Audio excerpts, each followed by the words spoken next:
I still remember the early days of my career, trailing behind seasoned executives, soaking in their every word and gesture, trying to crack the code of their effortless authority.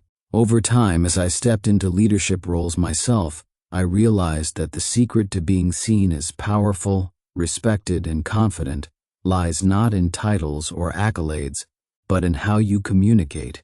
After years of observing, practicing, and refining, I've distilled 5 essential communication skills that separate those who command attention from those who fade into the background.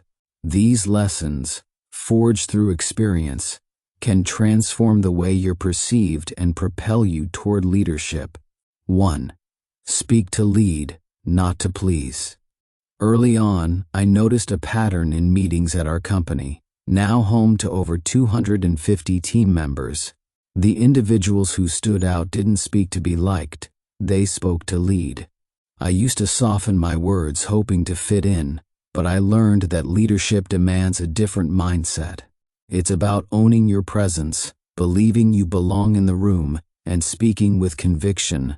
The shift was subtle but profound. I stopped peppering my sentences with "I think" or "I feel," which diluted my ideas, and started stating my perspective directly. Instead of saying, "I think we should try this," I'd say, "The best path forward is this."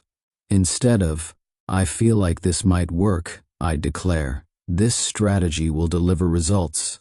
By stripping away qualifiers, I projected certainty, and people began to listen. Your point of view matters. Own it. Speak with purpose, and you'll be seen as a leader, whether you hold the title or not. 2. Keep emotions in check. I'll never forget the day a colleague unleashed an emotional outburst during a heated discussion. Their words were passionate, but their lack of composure was embarrassing. It shifted how I saw them, not as a leader, but as someone swayed by feelings over facts. That moment cemented a truth I'd heard often: high emotion, low intelligence. Leaders don't let emotions hijack their message. They lean on logic and data, making decisions with clarity. I learned to visualize myself as a blade of grass, flexible, not rigid. When challenges or rejection came, I let them pass through me, like a rock gliding through grass, and responded with grace. Unlike a brittle toothpick that snaps under pressure, I stayed grounded, letting logic guide my words. This approach built trust and preserved my credibility, even in tense moments. 3. Command authority with purpose. I used to walk into meetings unsure of why I was there, half listening, while my mind wandered to emails or to-do lists. Then I noticed how great leaders operated. They spoke with weight, not volume.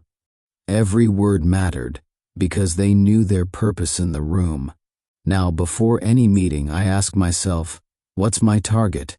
This simple question gives me clarity and authority. If I'm there to solve a problem or offer insight, I prepare to contribute meaningfully. If I realize I have no role, I step away. Leaders prioritize their time. By showing up with intention, I stopped being interrupted and started being heard.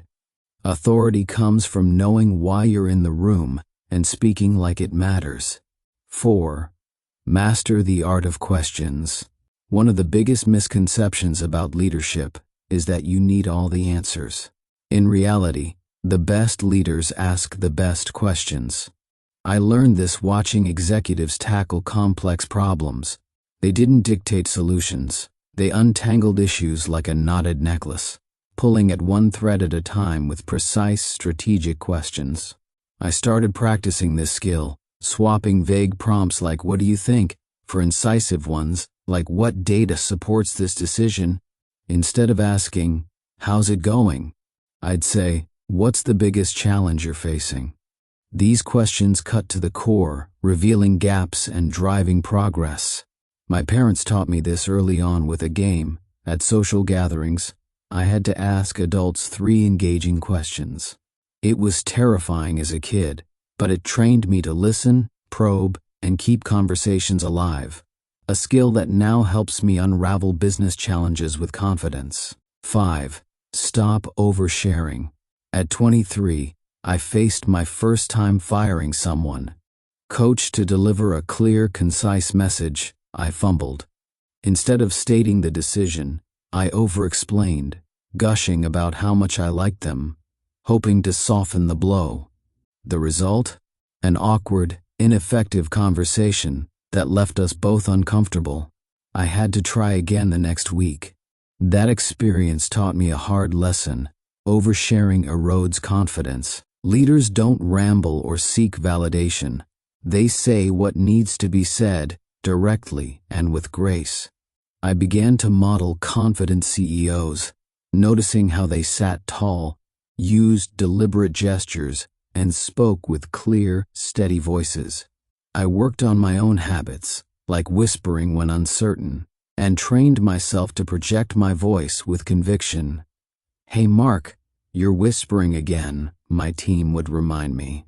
Over time, I learned to deliver my message like an airplane landing smoothly. No circling, no hesitation, just clarity. Mastering these 5 skills transformed how I was perceived, from an uncertain newcomer to a leader who commands respect. Speak to lead, not to please. Keep emotions in check. Show up with authority. Ask powerful questions. And never overshare. These aren't just communication tips. They're a blueprint for becoming the person others trust and follow. Practice them, and you'll stand out in any room.